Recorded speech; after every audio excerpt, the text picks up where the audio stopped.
Welcome to Guide Guru. We hope this video helps. Traditional Egyptian mummification combined removal, dehydration, and wrapping over 70 days total. Priests and embalmers performed ritual purification before any cutting or treatment. They removed the brain using hooked tools through the nostrils while reciting prayers and incantations.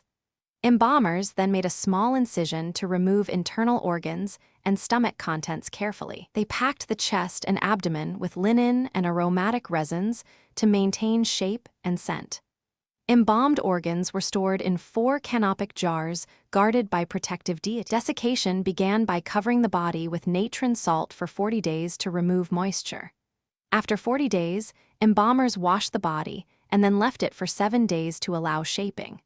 During this period, they treated cavities with resins, oils, and scented compounds to prevent decay and odor.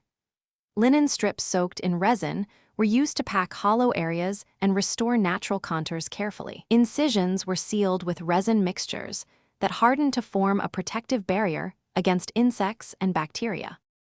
Wrapping began with individually prepared linen strips and protective amulets placed between layers. Embalmers applied resin to outer layers to glue wrappings and create a protective shell resistant to moisture.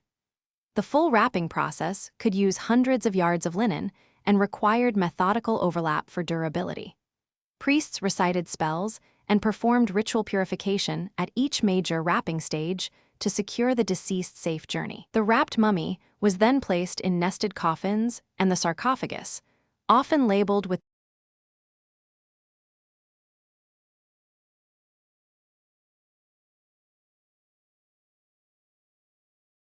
Thanks for watching.